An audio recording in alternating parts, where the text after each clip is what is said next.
ये रेलवे के एग्जाम में पूछा जा चुका है, तो ये इंपॉर्टेंट प्रश्न है रुपया।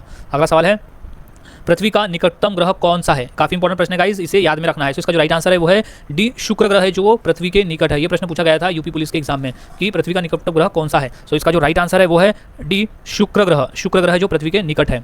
अगला सवाल है, भारतीय राष्ट्रीय कांग्रेस की स्थापना कब हुई थी? इंपॉर्टेंट प्रश्न है, ये एसएससी के एग्जाम और रेलवे के एग्जाम में आ चुका है। तो इसका जो राइट आंसर है वो है ए, 1885 में भारतीय राष्ट्रीय कांग्रेस की स्थापना हुई थी। तो याद रखें 1885।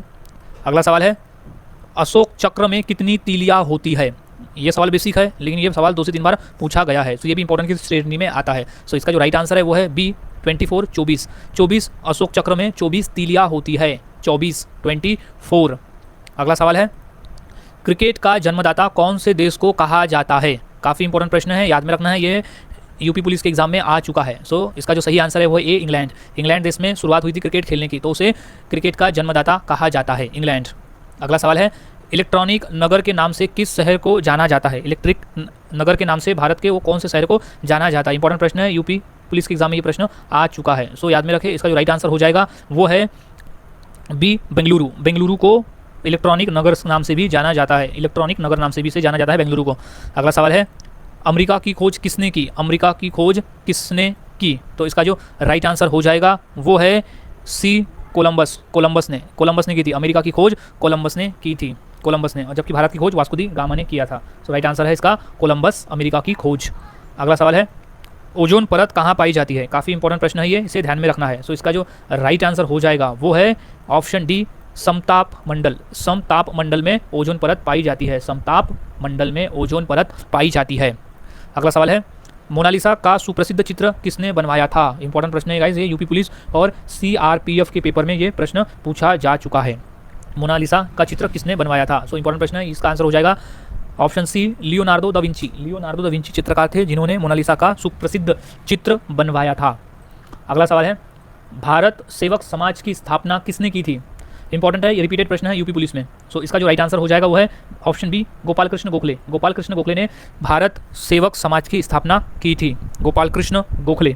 अगला सवाल है, मानव शरीर में कुल कितनी हड्डियां होती है? इंपॉर्टेंट प्रश्न है, ये प्रश्न रिपीटेड है, ये प्रश्न एसएससी, सीजीएल में और रेलवे के पेपर में 2 बार पूछा जा चुका है। तो इसका जो राइट आंसर है वो है 206।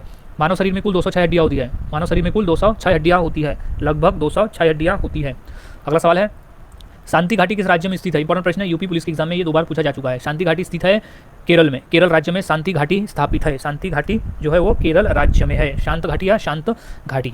अगला सवाल है, WTO का मुख्यालय कहाँ है? WTO यानी होता है वर्ल्ड ट्रेड ऑर्गेनाइजेशन, यानी विश्व व्यापार संगठन। कहाँ है इसका मुख्यालय, कहाँ है? तो इसका जो राइट आंसर है वो है बी, जेनेवा। जेनेवा में। इंपॉर्टेंट प्रश्न है, ये एसएससी के पेपर में आ चुका है। सो जेनेवा में है वो WTO यानी वर्ल्ड ट्रेड ऑर्गेनाइजेशन, विश्व व्यापार संगठन। अगला सवाल है, नेहरू ट्रॉफी किस खेल से संबंधित है? इंपॉर्टेंट प्रश्न है, वो कौन सा खेल है जिसको जीतने पर नेहरू ट्रॉफी दिया जाता है? तो इसका जो राइट आंसर है वो है सी, फुटबॉल। फुटबॉल से नेहरू ट्रॉफी फुटबॉल से संबंधित है, फुटबॉल खेल में नेहरू ट्रॉफी दिया जाता है, याद में रखिए। अगला सवाल है, सूर्य के सबसे निकट कौन सा ग्रह है? इंपॉर्टेंट प्रश्न है, ये प्रश्न यूपी पुलिस में और रेलवे में पूछा जा चुका है कि सूर्य के सबसे निकट कौन सा ग्रह है। तो इसका जो राइट आंसर हो जाएगा वो है बी, बुध ग्रह। बुध ग्रह जो है वो सूर्य के सबसे नज़दीक वाला ग्रह है। बुध ग्रह जो है वो सूर्य के सबसे नज़दीक वाला ग्रह है, याद में रखे इसे, इंपॉर्टेंट है। अगला सवाल है, महात्मा गांधी का राजनीतिक गुरु कौन था? इंपॉर्टेंट प्रश्न है, ये महात्मा गांधी का राजनीतिक गुरु कौन था, यानी महात्मा गांधी किसे अपना राजनीतिक गुरु मानते थे? सो इंपॉर्टेंट प्रश्न है, ये प्रश्न रिपीटेड है यूपी पुलिस में, एलआईसी के पेपर में और एसएससी के पेपर में भी ये प्रश्न आ चुका है। सो इसका जो राइट आंसर हो जाएगा वो है बी, गोपाल कृष्ण गोखले। गोपाल कृष्ण गोखले को महात्मा गांधी अपना राजनीतिक गुरु मानते थे। So right answer is Gopal Krishna Gokhale. Gopal Krishna Gokhale is right answer. अगला सवाल, भारतीय जीवन बीमा किसके अंतर्गत आती है, यानी उसे कौन संचालित करता है? सो भारतीय जीवन बीमा निगम जो आती है वो आती है ऑप्शन ए, केंद्र सरकार। इंपॉर्टेंट प्रश्न है, ये एलआईसी के पेपर में आ चुका है। सो इंपॉर्टेंट है ये कि भारतीय जीवन बीमा जो है वो केंद्र सरकार के अंतर्गत आती है, केंद्र सरकार उसे संचालित करता है, यानी उसकी जो पूरा देखरेख है वो केंद्र सरकार ही करता है। अगला सवाल है, भारतीय जीवन बीमा निगम का मुख्यालय कहाँ है? इंपॉर्टेंट प्रश्न है, ये भी पेपर में आ चुका है, आरआरबी के पेपर में, रेलवे के पेपर में आ चुका है। सो इसका जो राइट आंसर है वो है बी, मुंबई में। मुंबई भारतीय जीवन बीमा निगम का मुख्यालय है मुंबई में। इंपॉर्टेंट प्रश्न है, याद रखें, भारतीय जीवन बीमा का जो मुख्यालय है वो मुंबई में है। अगला सवाल है, भारतीय रिजर्व बैंक का मुख्यालय कहाँ है? इंपॉर्टेंट प्रश्न है, ये भारतीय रिजर्व बैंक का मुख्यालय कहाँ है? सो इसका जो राइट आंसर हो जाएगा वो है बी, मुंबई। भारतीय रिजर्व बैंक का जो मुख्यालय है वो मुंबई में है। इंपॉर्टेंट प्रश्न है, मुंबई। भारतीय रिजर्व बैंक का मुख्यालय है मुंबई में। अगला सवाल है, भारतीय वायुसेना का नियंत्रण कौन करता है? इंपॉर्टेंट प्रश्न है ये, भारतीय वायुसेना का नियंत्रण कौन करता है? सो इसका जो राइट आंसर है वो है डी, वायुसेना महानिदेशक। वायुसेना महानिदेशक जो है वो